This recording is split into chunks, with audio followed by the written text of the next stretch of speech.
Dobre, viem, že som bol pár mesiacov na dovolenke, ale Sera, nechal som teba a Adama viesť. Však.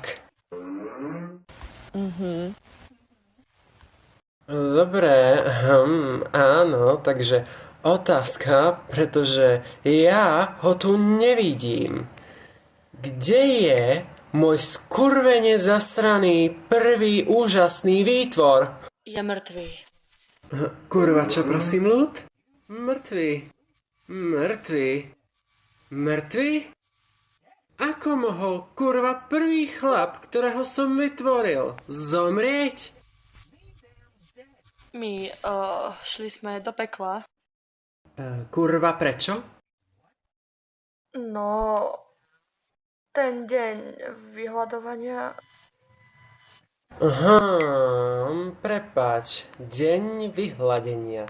Myslíš ten jeden zasraný deň v roku, kedy vám ja, Boh, dovolím vám, anielom a exorcistom, raz za rok, konkrétny deň, aby ste išli a urobili to, čo ja, prekliatý, poviem, že máte urobiť, aby ste to urobili kurve tých 6 mesiacov vopred?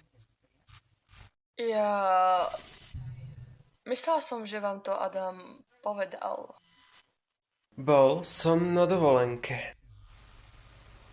Nie, nezmienil sa. Sakra.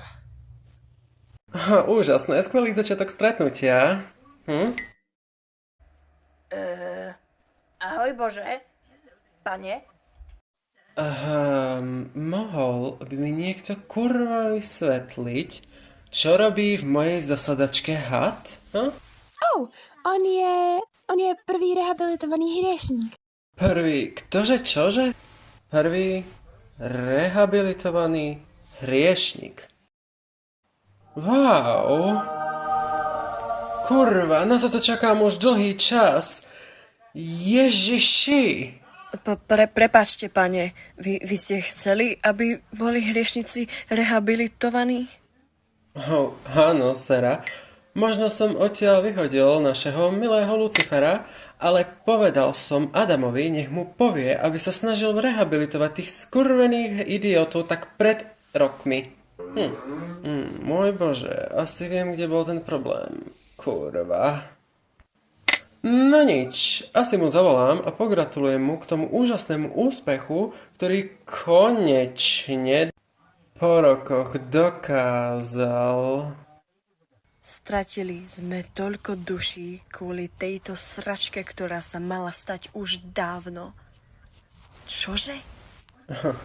Áno, znie to tak a vyzerá to, že ste všetci v prdeli, každý jeden z vás je v prdeli. A tiež, prečo si tu ty?